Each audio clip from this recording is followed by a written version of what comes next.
Buenos días, espero estén muy bien. Hoy vamos a retomar lo que habíamos analizado, digamos, donde nos habíamos quedado en la última clase. Lo que habíamos visto tenía que ver con distintas formas de resolver el problema de eficiencia que genera una situación de monopolio como forma particular de la competencia imperfecta. Hoy vamos a ver una situación en la que eh, la, el poder monopólico se comparte entre varias empresas, no es una colusión, sino es lo que se conoce como la competencia monopolística. Y luego vamos a pasar a algunas formas más puntuales, más asociadas no tanto a la posibilidad de diferenciar bienes y productos, sino a la posibilidad de competir eh, por bienes homogéneos, pero eh, digamos, con poder de mercado entre las distintas empresas que forman parte de ese mercado, de esa oferta. Eh, la competencia monopolística, como ya un poco adelanté, es una competencia en la que diferentes firmas, diferentes oferentes, tienen la capacidad de ofrecer productos que son sustitutos cercanos entre sí, es decir, no son exactamente los mismos bienes, no son sustitutos perfectos, sí son sustitutos cercanos porque tienen alguna diferenciación que los hace particulares. En este sentido, podemos entender, digamos, la posibilidad, por ejemplo, de una empresa que introduce una patente o una licencia para producir bienes, un determinado tipo de bien, pero otras empresas que no pueden producir exactamente el mismo bien, pueden producir bienes que son similares, que en algún punto tienen algún rasgo que los diferencia, pero que satisfacen la misma necesidad, básicamente. En este caso, bueno, cuando existe este tipo de competencia, este tipo de situación, en donde fíjense cómo es un medio camino entre la competencia perfecta, donde todos los bienes son eh, homogéneos, y el monopolio, digamos, en donde existe un único oferente. En este caso existen, digamos, varios oferentes, un número, eh, pero estos oferentes tienen a su vez un pequeño monopolio, ¿no? Porque cada uno ofrece un único, digamos, bien que satisface, digamos, un único bien, me refiero a que hay un bien específico que forma parte de un género de bienes que comparten, pero que no son exactamente iguales. En este sentido podemos entender, bueno, la industria automotriz, digamos, cómo existen claramente una diferenciación de producto asociado a que el vehículo es el mismo, en el sentido de que satisface la misma, mejor dicho, el bien es el mismo, porque satisface la misma necesidad, la necesidad de movilidad, pero claramente cada automóvil tiene su diferenciación respecto de los otros, su propia tecnología, que en algún punto los diferencia y en algún punto también fideliza, digamos, al consumidor que lo adquiere, ¿no? Entonces, la pendiente de la curva de demanda para cada, digamos, que enfrenta cada firma, dependerá de digamos, cuán similares sean los productos, ¿no? Es decir, cuanto más tiendan a diverger, cuanto más tienden a diferenciarse, bueno, vamos a estar más cerca de la situación de monopolio que de competencia perfecta, y en este caso, bueno, la firma va a enfrentar, bueno, toda la demanda del mercado, eh, y por ende va a enfrentar una curva de demanda completamente, digamos, con pendiente negativa y con una determinada elasticidad, mientras que en una situación de, digamos, donde los bienes son más homogéneos entre sí, hay mayor homogeneidad, en ese caso vamos a estar más cerca de una competencia perfecta o de una competencia donde existiría, bueno, en donde la empresa, digamos, enfrenta una demanda horizontal. Esto implica que no importa la cantidad que ofrece, el precio siempre va a ser el mismo porque es una porción muy chica del mercado la que satisface con su producto. Y bueno, si la firma aumenta los precios del producto que vende, obviamente perderá justamente todos los clientes que tiene. Esto hace que estemos en un caso de, digamos, de una firma que es precio aceptante más que precio formador, ¿no? Bien.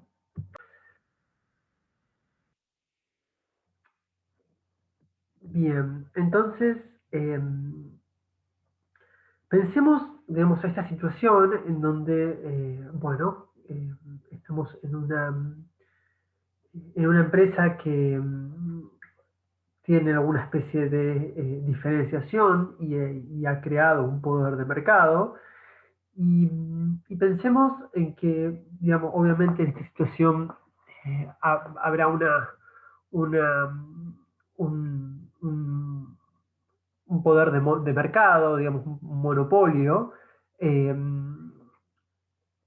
y pensemos en la entrada, digamos, en que cada vez entran más y más empresas asociadas a la existencia de beneficios extraordinarios, que como ya vimos es una de las situaciones que caracterizan al monopolio, ¿no es cierto?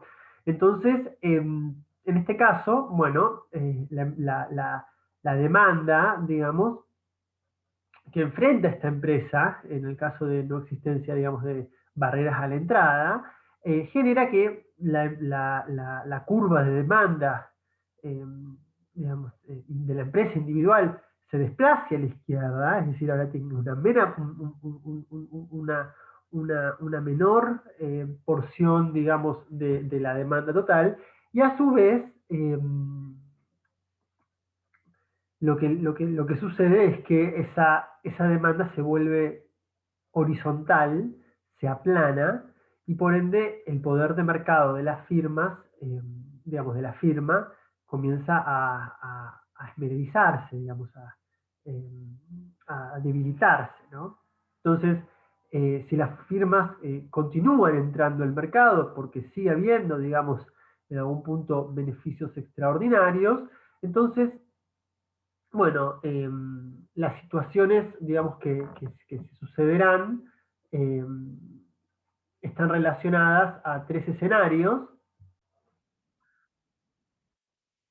En el primer escenario, digamos, podemos pensar que cada firma venderá a una combinación precio-cantidad eh, que se encuentra, digamos, sobre la curva de demanda de la firma. Un segundo escenario podemos pensar que, bueno, digamos, esa empresa, digamos, de la existencia todavía de beneficios extraordinarios, eh, va a intentar seguir maximizando beneficios sin evitar, digamos, la entrada de nuevas firmas. Es importante entender que, digamos, a diferencia, y esto es lo que no dije en la situación anterior, si cada firma vende a una combinación precio cantidad que se encuentra sobre su curva, digamos, sobre la curva de demanda, entonces en ese caso no va a seguir, no va a haber entrada, no va a haber incentivos a la entrada, digamos. Esta es una situación donde claramente al desvanecerse los beneficios, al extinguirse los beneficios extraordinarios, ya deja de haber incentivo para la entrada de nuevas empresas, ¿no? Mientras que en la opción B, esa situación se mantiene y esos incentivos siguen estando, y la empresa lo que hace es, bueno, se dedica a intentar maximizar, digamos, la percepción de estos retornos extraordinarios, eh, dada la demanda que enfrenta. La última opción es, bueno, que el último escenario, el escenario C, digamos, es un escenario en donde, bueno, la entrada de firmas hace que la demanda de la empresa individual, digamos, se reduzca tanto y quede tan, digamos, disminuida, que hace que el precio sea igual al costo medio, y esto, bueno, claramente hace que ya dejen de haber incentivos para la entrada. Entonces, bajo las condiciones A y C, se dicen que, bueno, las combinaciones de precio y cantidad, obviamente, digamos, se sitúan en aquel lugar en donde el precio, que lo determina digamos, la curva de demanda, se ubica en, eh, a nivel de los costos medios mínimos. En ese sentido, como ya dije, no va a haber incentivos a que entren nuevas firmas, eh, y en este caso, obviamente, la situación generaría de vuelta que, bueno, eh, la, la curva de demanda sea tangente en un punto a la curva de costo medio, no puede estar completamente por debajo porque de lo contrario habría pérdidas, no puede estar, digamos, no puede, digamos, haber, digamos, intersectarse, digamos, con la curva de costo medio porque en ese caso habría beneficios positivos y de vuelta se existirían incentivos a que ingresen nuevas firmas que produzcan, digamos, bienes similares. Y en ese caso, digamos, lo que podemos decir es, digamos, dos cosas. Fíjense que en el escenario A y C, digamos, cuando ya se agotaron todos los incentivos a que entren nuevas firmas, la empresa está operando a un nivel de producción que no es el que iguala el precio igual al costo marginal, ¿no? Y eso implica que todavía sigan habiendo incentivos para la empresa para incrementar la cantidad producida. El problema es que si sigue incrementando la cantidad producida en este contexto, no tiene otra opción que bajar los precios, y para bajar los precios, bueno, va a enfrentar costos mayores, es decir, va a enfrentar pérdidas. Con lo cual, digamos, ella tendría incentivos porque los precios son mayores, los precios que recibe por la última unidad vendida son mayores a los costos que genera producir esa unidad. Sin embargo, si produce una unidad más, esos precios tienen que disminuir y ya automáticamente entraría una situación de pérdidas extraordinarias. En ese caso, bueno, claramente esto no es una situación óptima desde el punto de vista de la empresa porque no está igualando precios al costo de cada unidad vendida.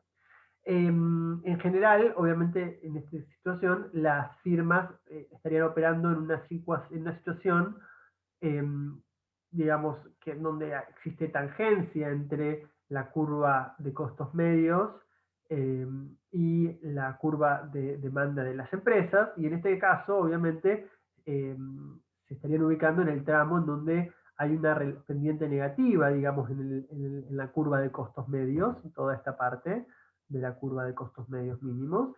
Lo que estaría diciendo es que existe, digamos, un grado de capacidad ociosa, digamos, porque la firma, recordemos, digamos, la minimización de los costos, el nivel óptimo, digamos, de operación va a encontrarse allá donde el costo medio es, digamos, mínimo. Eh, Eso es lo que sería una situación de eficiencia productiva. Este no es el caso.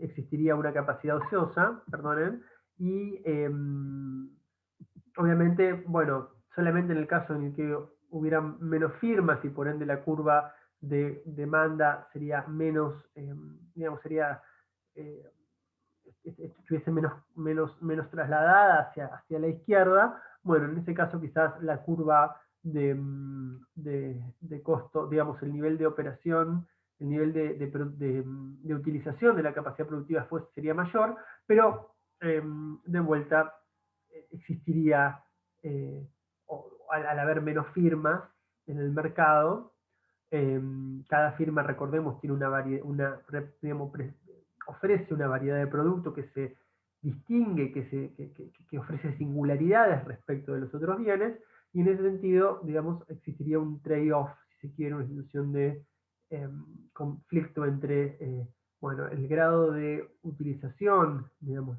de las distintas firmas y por ende, digamos, la posibilidad de una existencia de capacidad ociosa versus el grado, digamos, de variedad de productos que hay. Es decir, a mayor variedad, mayor empresas, menores, digamos, las demandas de cada empresa y por ende mayor, digamos, es el grado de utilización, digamos, mayor es el grado de capacidad ociosa, quiero decir, ¿no?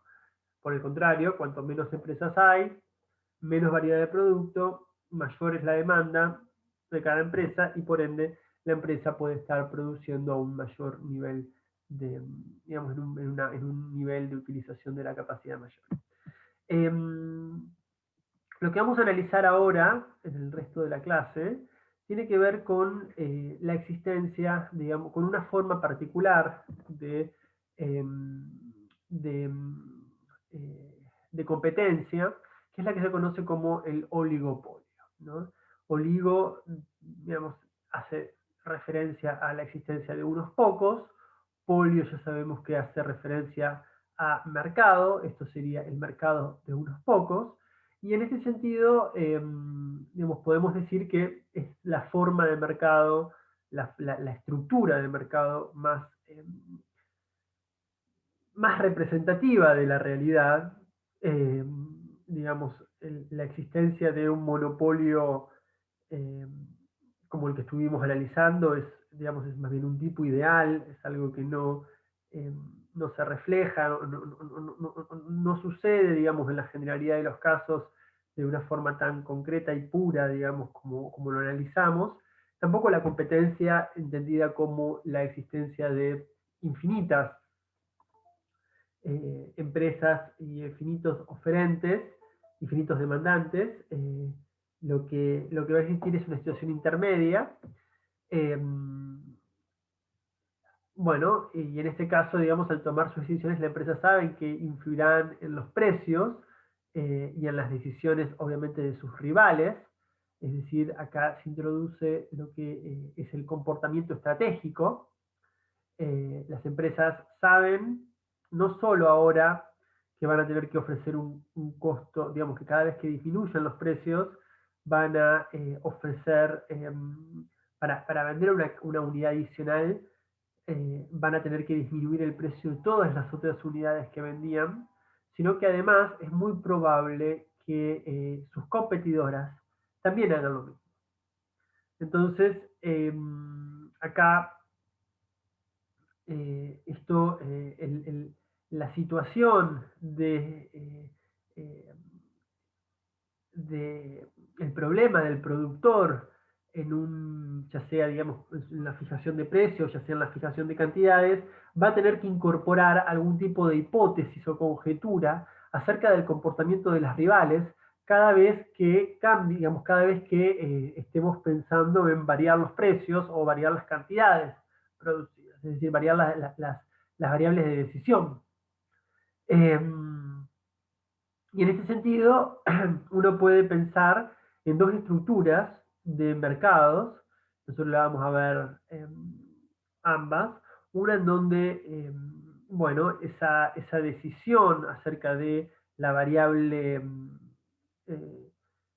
la variable, digamos, sobre la que versa la decisión del productor, ya sea a nivel de la cantidad de producida o la cantidad o el precio a fijar, esa decisión se da de manera simultánea con el competidor, es decir, ambos eh, eh, se realizan las decisiones en el mismo momento, observan sus efectos y luego actúan en consonancia en ese sentido, reaccionan en ese sentido frente al resultado obtenido, que puede ser diferente al que lo llevó a tomar la primera decisión.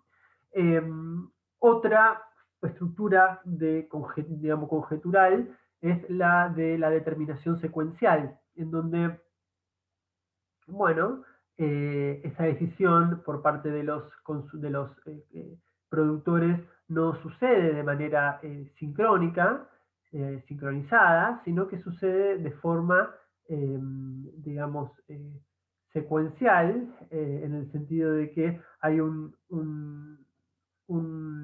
operador, un oferente que realiza una intervención, una decisión, cambia una de las variables de decisión, ya sea el precio, las cantidades a producir, y habiendo visto esto, los otros competidores siguen.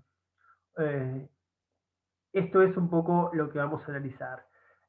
Para ver un poco la determinación simultánea en cantidades, vamos a ver lo que se conoce como el duopolio, que puede ser extendido a un número, digamos, n mayor de competidores. El duopolio hace referencia a dos competidores. El duopolio de Cournot, como una situación en donde hay dos empresas que ofrecen el mismo producto, es decir, no hay diferenciación, y saben muy bien que, digamos, a medida que aumenta la cantidad producida, eso impacta negativamente en el precio, pero no solamente, digamos, tiene que tener en cuenta a la hora de analizar el precio la cantidad que él ofrece, sino también la cantidad que ofrece el otro productor. Luego tenemos la determinación, digamos, lo que es la decisión, el esquema de decisión simultánea en precios, que es la competencia a la Bertrand. Ahí vamos a ver un resultado bastante paradójico. Y luego vamos a ver, bueno, decisiones secuenciales aplicadas fundamentalmente a cantidades. Eh, y esto tiene que ver con que, bueno, ¿por qué a cantidades específicamente y no a precios? Bueno, eso tiene que ver con que muy probablemente en la situación en donde no hay incentivos a cambiar las decisiones, la cantidad producida por la empresa que toma la primera decisión va a ser distinta de la cantidad producida de la empresa que toma, digamos, de las empresas que la siguen. Y esto claramente no es una situación que pueda sostenerse en precios, porque los precios, si son el mismo bien, tiene que ser el mismo para cada bien, ¿no? Entonces, no puede haber dos precios distintos para una mercancía. En ese caso, siempre va a ser el precio, el menor precio el que se va a llevar todo el mercado. Entonces, la competencia secuencial en precios es una situación, digamos, más difícil de imaginar. Y luego vamos a ver, bueno, decisiones de producción eh, que, que no ocurren de forma descoordinada, sino que ocurren de forma coordinada, donde hay coordinación, donde hay cooperación en la decisión, y vamos a ver las decisiones, digamos, todo lo que es la colusión como forma de producción y, bueno, digamos, eh, cuáles son las paradojas también en esta situación. Eh, Todos estos modelos, todas estas estructuras de mercado que vamos a analizar, las vamos a analizar siempre suponiendo lo siguiente. Por un lado, vamos digamos, a tener en cuenta que existe un producto homogéneo. Todos estos supuestos son simplificadores, es decir, son supuestos que ayudan a indagar en, digamos, bueno, las relaciones particulares de cada una de las estructuras de mercado, sin alterar, digamos, de forma sustancial los resultados obtenidos. Eh, los otros, uno puede claramente levantar algunos de estos supuestos y las conclusiones que se van a obtener no van a cambiar de forma sustancial, sino que lo que va a hacer es un análisis más complejo porque vamos a tener que introducir un mayor número de variables, ¿no? Entonces, vamos a pensar en un contexto de productos homogéneos, vamos a pensar en un contexto de función de demanda lineal.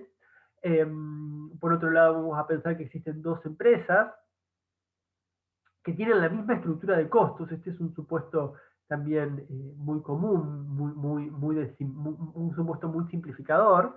Y también vamos a pensar que para ser más fácil y para que vean, digamos, la situación de forma más inmediata, vamos a pensar que existen costos marginales nulos. Esto es un supuesto también que puede fácilmente levantarse.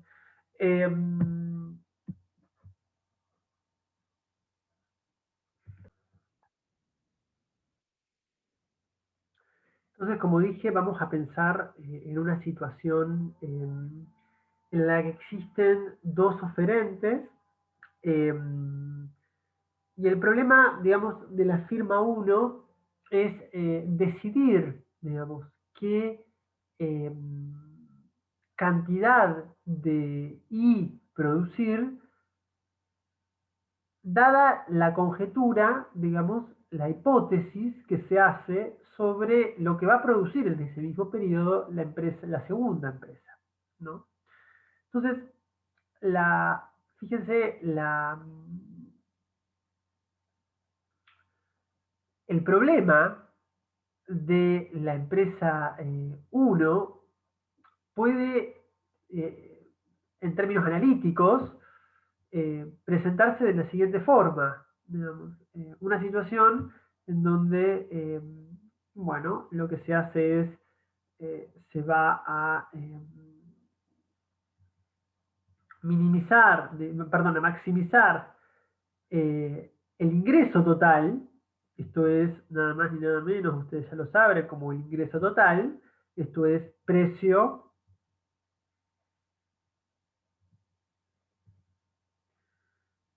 por cantidad.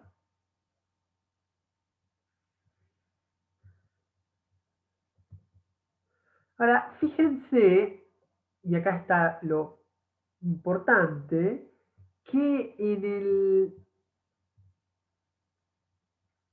en la función de demanda de la empresa, esto es la función de demanda asociada a, bueno, lo que está dispuesto a pagar eh, cada eh, consumidor, dada una cantidad de I, pero no solo de I, sino también de I2.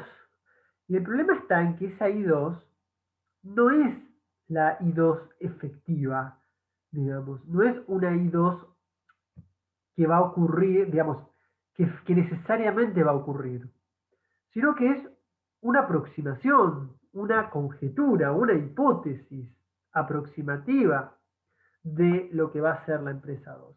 Y ambas, digamos, ambas cantidades determinan el precio, porque de vuelta hay un solo precio, dado que los dos bienes, digamos, son los bienes de la empresa 1 como los bienes de la empresa 2 son homogéneos y se disputan el mismo mercado.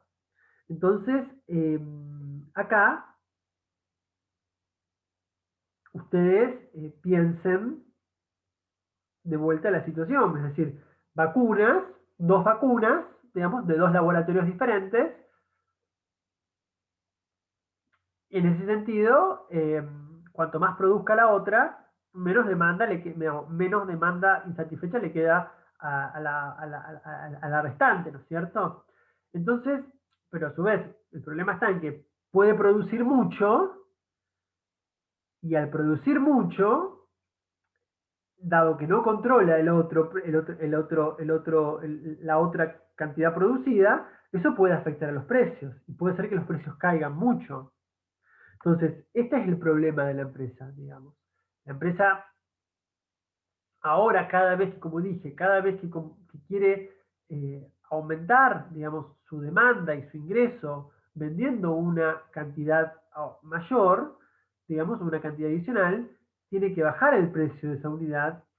No solo, digamos, y no solo eso implica bajar el precio de todas las otras, sino que también probablemente implique bajar el precio, implique afectar el precio de la otra competidora. Y la competidora lo mismo, cada vez que produce y quiere vender una cantidad adicional y quiere sacarle mercado a la otra firma, tiene que bajar el precio, no solamente de la última unidad vendida, sino de todas las otras unidades, y a su vez eso va a hacer que va a disminuir el precio de la otra. Entonces fíjense que el precio, ellos no lo controlan o lo controlan parcialmente, porque el precio es resultado de lo que hagan las dos empresas en su conjunto.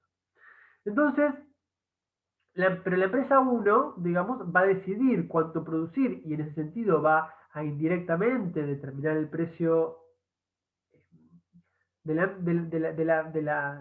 mercado, eh, aproximadamente, digamos, suponiendo una cantidad aproximativa de lo que va a ser la empresa 2, ¿no? En ese sentido, bueno, también fíjense, uno lo podría acá, digamos, restar los costos, ¿no? Eh, que pueden ser estos, pero nosotros ya sabemos, por supuesto, que el costo, y obviamente siempre va a ser el costo de la empresa que está maximizando, ¿no es cierto? Y que está operando sobre esa variable. No, acá no va a ser I más I2E, digamos, porque los costos son costos que tiene que afrontar la firma por lo que ella produce, no por lo que produce la otra también. Entonces, nosotros supusimos que el costo marginal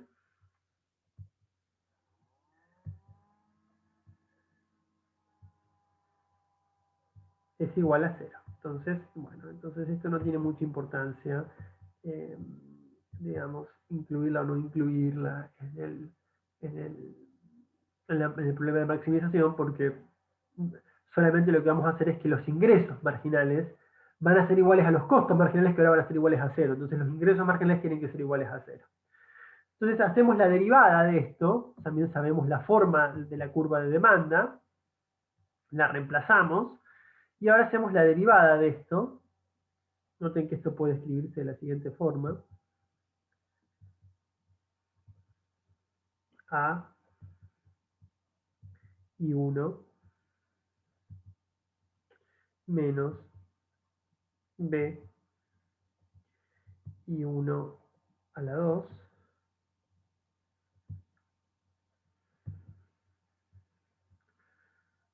menos y 1 por I2 esperada. Eso es la función de ingreso total a maximizar. Y lo que vamos a hacer es justamente calcular la derivada de esto, que esto va a ser A menos 2 D y 1 menos B, acá me falta una B, perdón, menos B y 2 esperada, igual a 0. ¿No? Esto obviamente lo podemos seguir operando y podemos despejar para I2, digamos, esta ya es una I óptima.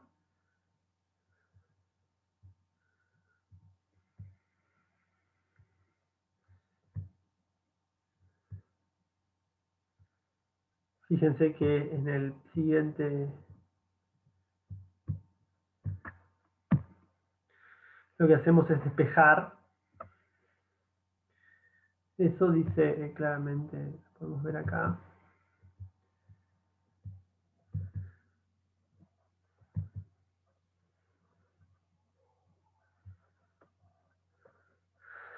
De la condición óptima del problema es posible obtener la función de reacción. ¿Qué es la función de reacción?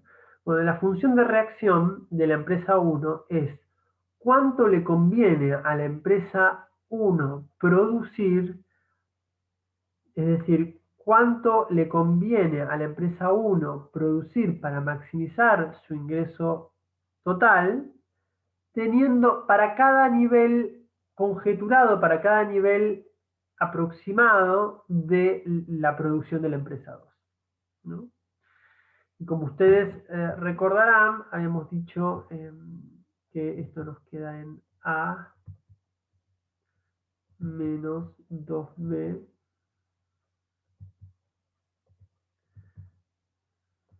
y 1 menos B y 2 esperado igual a 0. Obviamente podemos pasar esto del otro lado y dividir por 2b y nos queda justamente esto que tenemos acá, ¿no? Entonces fíjense como para cada nivel de I2 esperado existe, dada, digamos, la propensión máxima a consumir, perdón, la propensión máxima a pagar de los consumidores y la pendiente de la demanda, podemos ver justamente cómo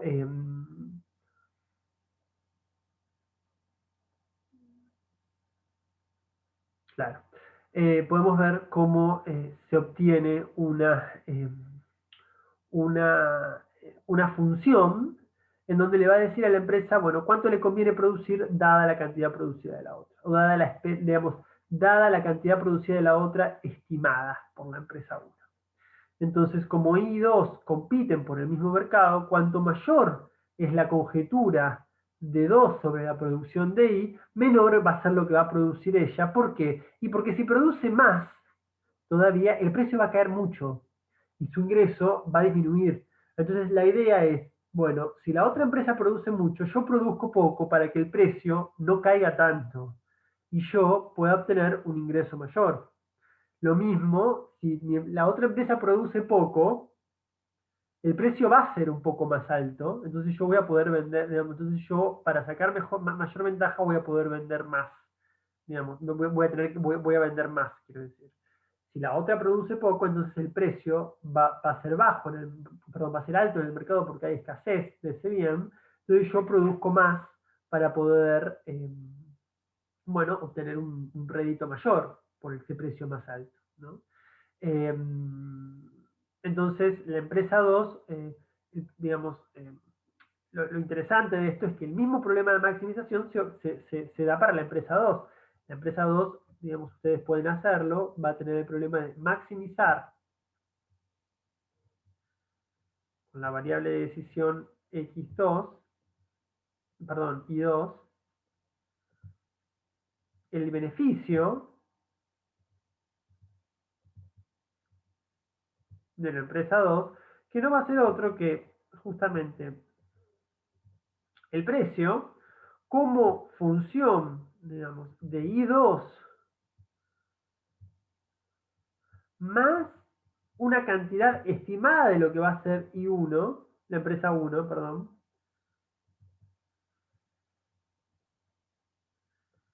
por la cantidad producida por la empresa 2. Obviamente a esto de vuelta le podemos restar el costo marginal,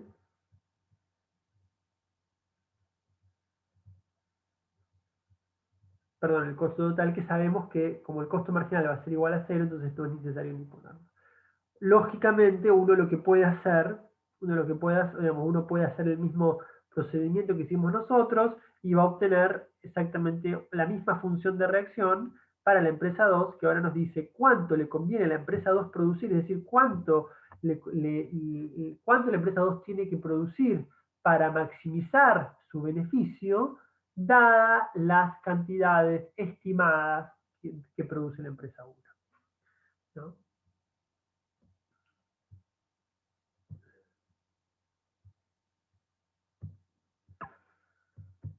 Entonces, fíjense cómo en esta situación ambas empresas obtienen un problema, digamos, bastante similar y un comportamiento de acuerdo óptimo, de acuerdo a lo que produce, de acuerdo a lo que se estima produce la otra, muy similar, ¿no? Fíjense la similaridad entre, digamos, entre esta curva de reacción y esta curva de reacción, ¿no?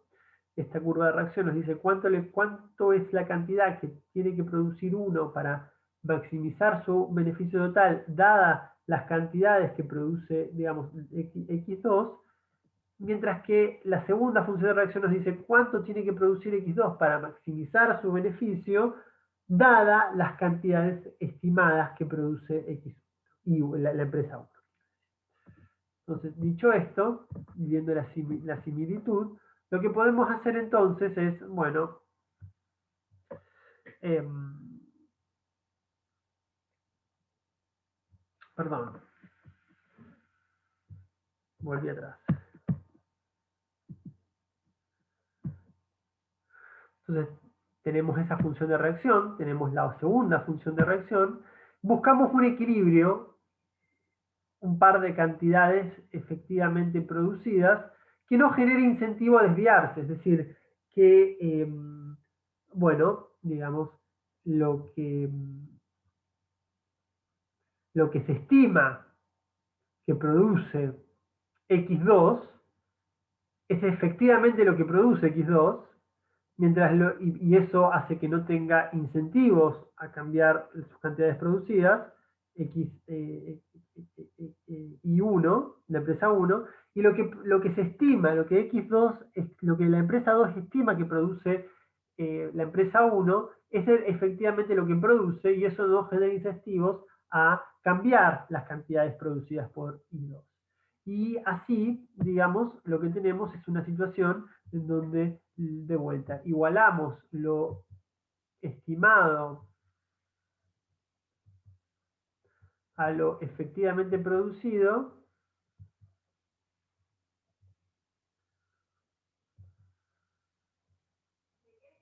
así que una vez hecho esto, lo que hacemos, fíjense, es reemplazar. Si esto deja de ser estimado por ser lo efectivamente ocurrido y esto deja de ser lo estimado por lo efectivamente ocurrido, lo que vamos a tener es que I1 es función de I2 e I2 es función de I1, con lo cual la forma para determinar cuál es la cantidad de I1 que no genere incentivos a cambiar luego esa cantidad producida es directamente reemplazar en la función de reacción de la empresa 1 las cantidades efectivamente producidas de X2, que a su vez son funciones de la cantidad producida efectivamente de X1. Entonces nos queda, obviamente, una situación, digamos, particular, en donde, digamos, tenemos que Y1 es, digamos, una función a 2b menos un medio, perdonen, de toda esta función, es decir, de la función de reacción, pero ya no evaluada en la estimada de X1, sino de la empresa 1, sino en la cantidad efectivamente producida de I1, es decir, 2 de vuelta dividido 2b menos un medio de I1 de vuelta. Fíjense que I1 se encuentra de este lado de la ecuación que estamos viendo y de este lado de la ecuación. Esto es lo que se conoce como la cantidad óptima de Cournot, el equilibrio de Cournot. La cantidad que produce en equilibrio la empresa. La empresa 2 va a hacer exactamente lo mismo, nada más que ahora vamos a tener que reemplazar, habiendo eliminado justamente esto como un estimado y esto como un estimado. Bueno, vamos a reemplazar toda esta ecuación acá y vamos a tener que la cantidad producida de X2 óptima de Cournot va a ser A dividido 2B menos un medio de A dividido 2B menos un medio de I2, ¿no? Lo mismo, pero ahora con I2, ¿no? Y lo que tenemos, bueno, es que el nivel de producción efectivo de cada empresa es el de la otra conjetura, es decir, las conjeturas se revelan correctas. En el momento en el que las conjeturas son las correctas, en que lo que cada empresa estimó que iba a ser la otra es lo que efectivamente hizo, en ese caso, bueno, no hay incentivos a cambiar la cantidad producida porque las cantidades que maximizan los beneficios, dadas las conjeturas de lo que hace la otra, son las correctas porque las otras se comportaron como cada empresa conjeturó, ¿no? Entonces, esto es lo que se conoce como digamos, duopolio de Cournot.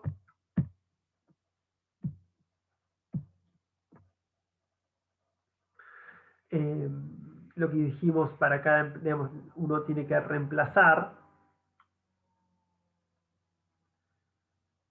en cada función de reacción, fíjense, esto lo reemplazamos acá y esto lo reemplazamos acá y luego despejamos. Si ustedes recuerdan, vamos a tener esta situación, vamos a tener que I1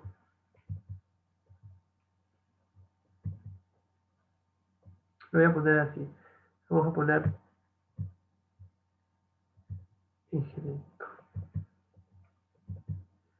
óptimo menos un cuarto, perdón,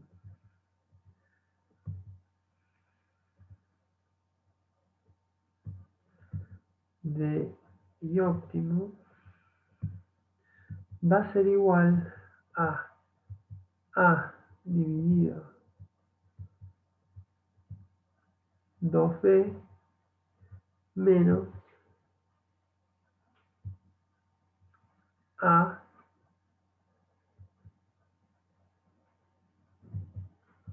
dividido 4. En ese caso, de vuelta, fíjense, esto va a ser igual, voy a sacar, esto va a ser igual a 3,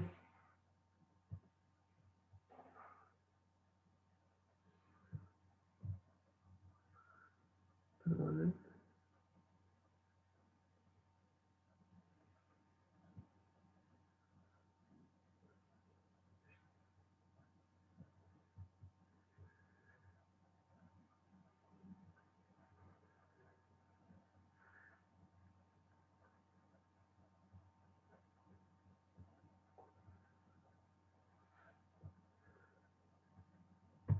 sí, esto es,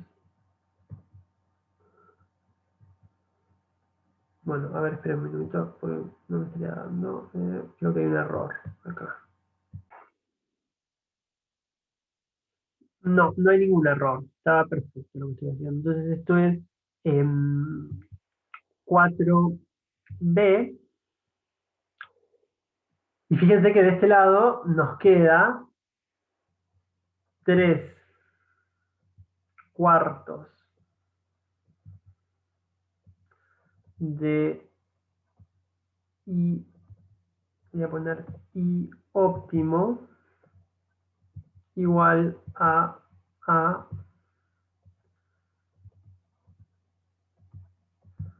dividido 4B.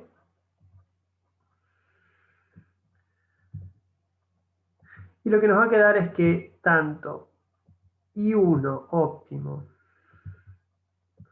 como I2 óptimo, en este caso que no hay costos marginales,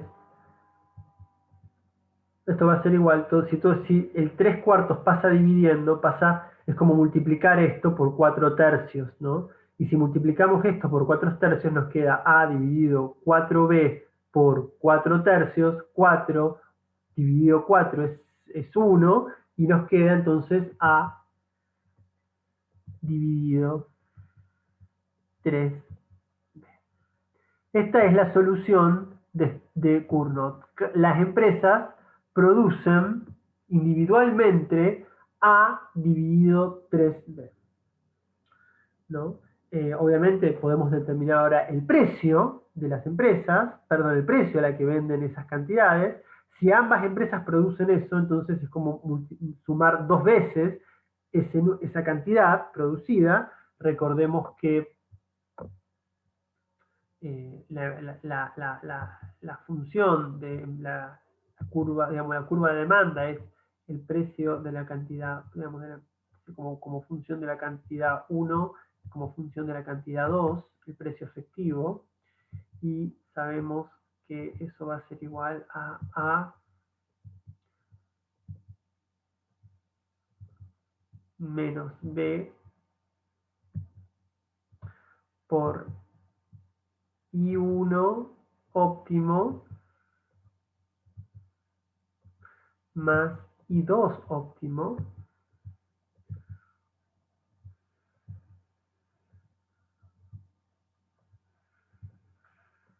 como estos números son exactamente iguales, es como multiplicar por 2 esto. Entonces nos queda A menos B por, digamos, por 2A dividido 3B. Esto, digamos, ustedes lo pueden comprobar. Esto va a ser que el precio de Cournot, en este caso en donde los costos marginales son 0, va a ser igual a un tercio un tercio del precio de la disposición máxima a pagar de los consumidores, ¿no? Y podemos calcular también el ingreso de cada empresa en este mercado. El beneficio, que va a ser igual al ingreso, va a ser igual a las cantidades producidas por cada empresa por el precio de mercado en Cournot, que en este caso va a ser igual a dividido 3B las cantidades de Cournot por un tercio de A, que es el precio de Cournot, ¿no? Y nos va a quedar que el beneficio de cada empresa va a ser igual a 2A al cuadrado dividido 9. Esto es lo que nos queda como equilibrio de Cournot,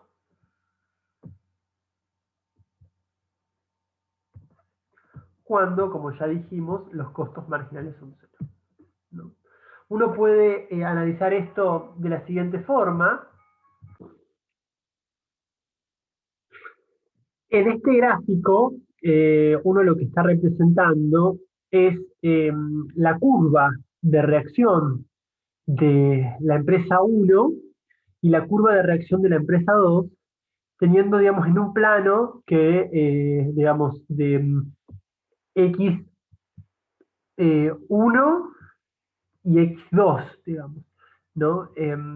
Ustedes fíjense cómo en un contexto en donde la empresa 1, la empresa 2, perdón, no produce nada, bueno, eso le da una determinada cantidad a la empresa 2 para producir y viceversa, ¿no?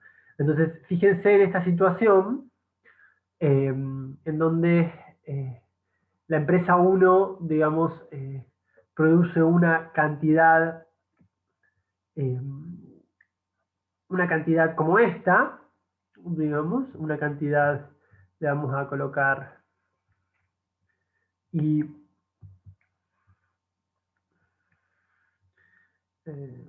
0, le vamos a poner, perdón, I1 0, o I1T, mejor dicho, en el momento inicial. En el momento, en el siguiente momento,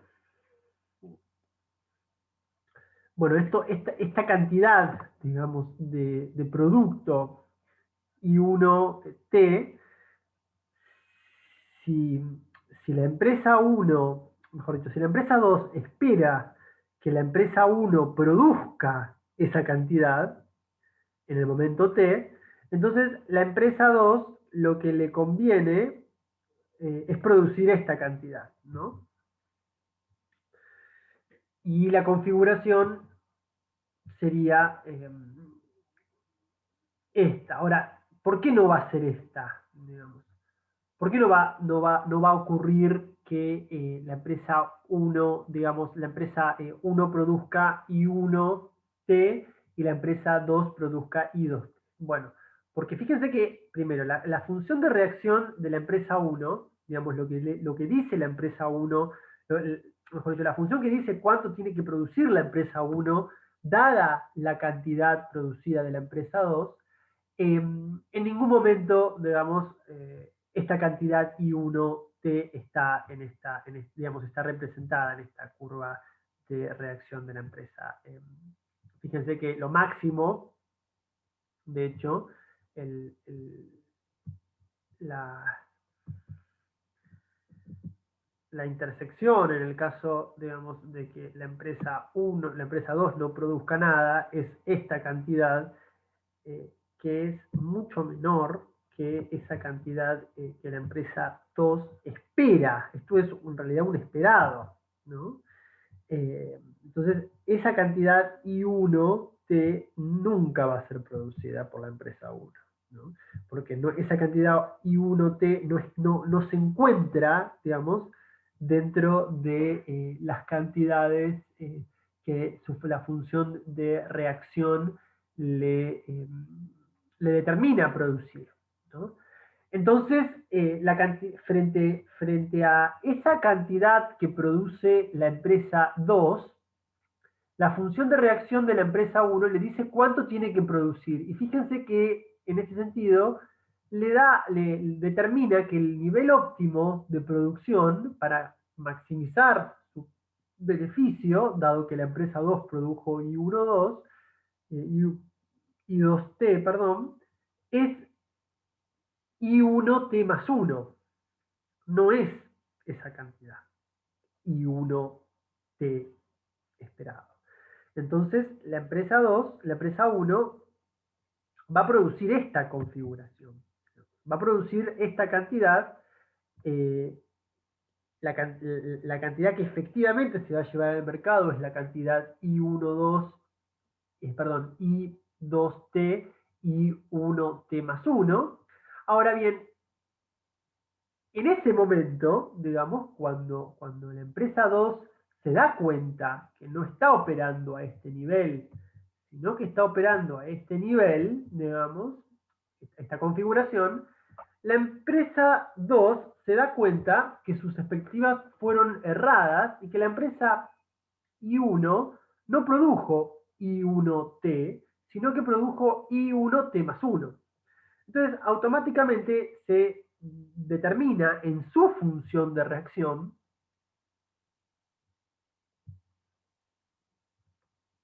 cuánto es lo que le conviene a la empresa 2 producir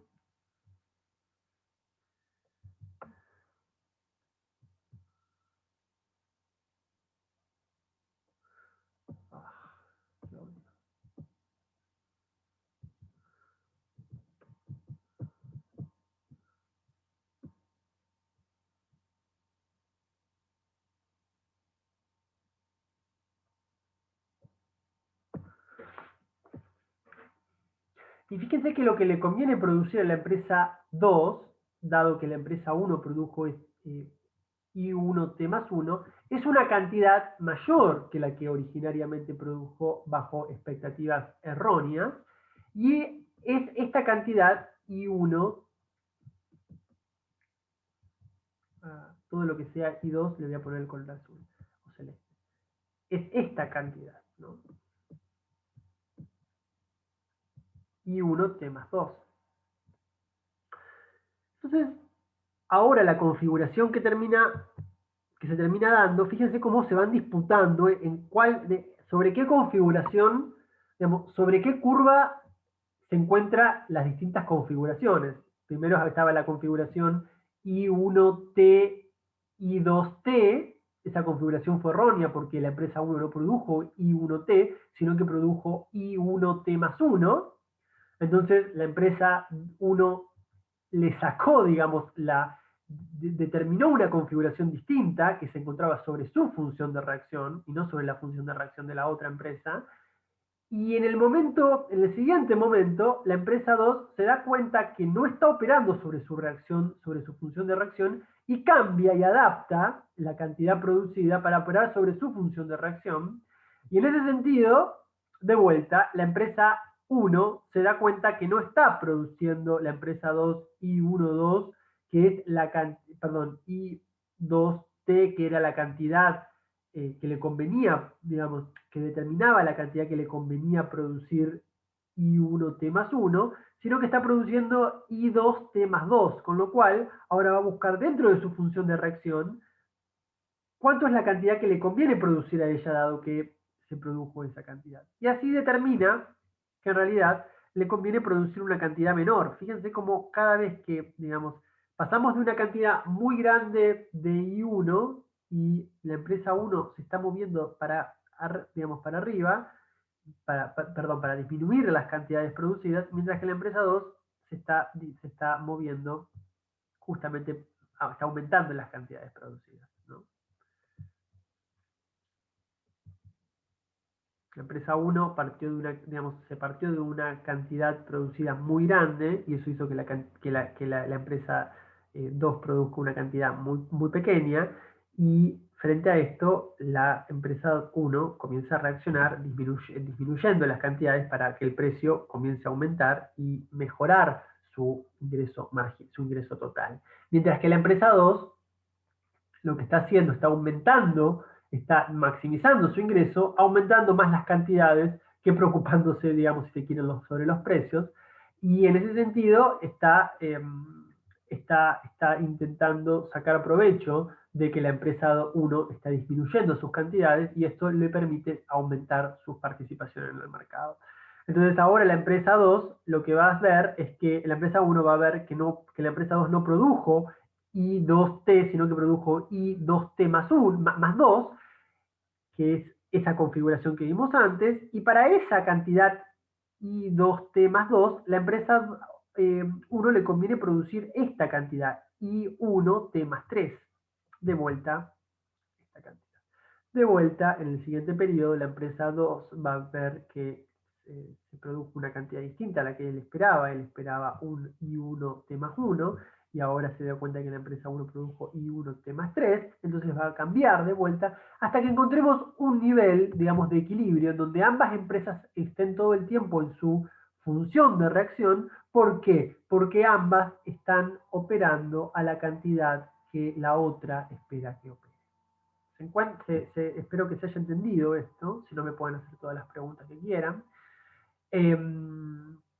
A excepción del equilibrio, las empresas siempre se equivocan porque conjeturan que la otra empresa seguirá con el nivel de producción del periodo anterior, cosa que no es cierto, y esto es lo que la lleva a disputarse, a cambiar las cantidades producidas y a pasar, digamos, siempre a producir sobre lo que determina su función de reacción, que le conviene producir dado lo que efectivamente produjo la otra. Entonces, esto es lo que todo el tiempo, el ajuste que todo el tiempo se replica.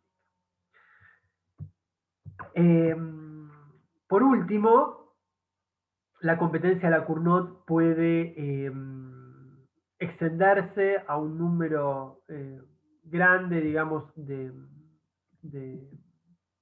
a un número indeterminado, digamos, a un número mayor, digamos, de casos de empresas, es decir, pasar de un duopolio a un número mayor de empresas que compiten en cantidades y donde las expectativas, digamos, son de este tipo, digamos, sobre lo que produce la otra, las conjeturas son simultáneas o sincrónicas,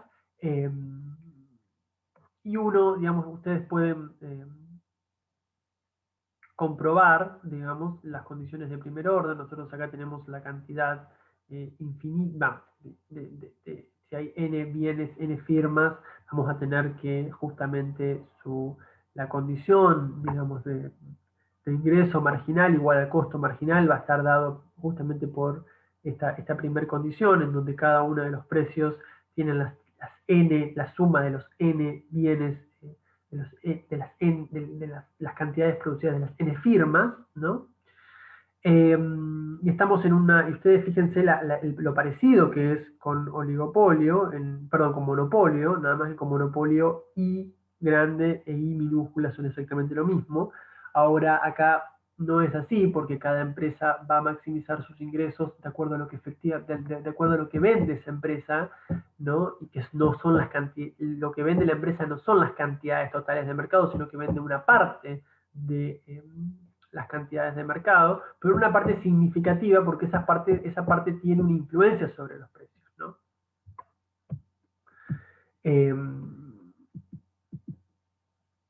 Entonces, determinada la porción, digamos, la participación de cada una de las firmas en el mercado, uno lo que puede hacer es calcular esa participación y como la cantidad que produce efectivamente una firma dividido la cantidad total de la producción en el mercado. Y la condición, digamos, esta condición puede reescribirse así, digamos. Fíjense que esto no es otra cosa que S, ¿no? Y esto no es otra cosa que, fíjense que esto no es otra cosa que la participación de la firma en el mercado, y esto no es otra cosa que la inversa de la elasticidad, precio-demanda de ese mercado. Entonces vamos a tener que la inversa de la elasticidad, que sabemos que es un número negativo, por la participación de la firma en el mercado, ¿no? Más 1,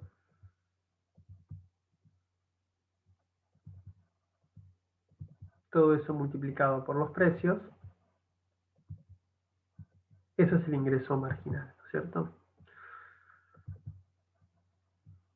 Y ese ingreso marginal tiene que ser igual a ¿qué? Al costo marginal. Y fíjense que como el costo marginal siempre está determinado sobre lo que efectivamente produce la firma de la cual estamos maximizando su ingreso marginal, ¿no es cierto?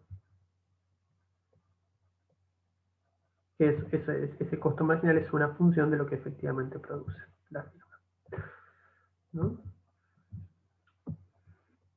Entonces, dicho esto,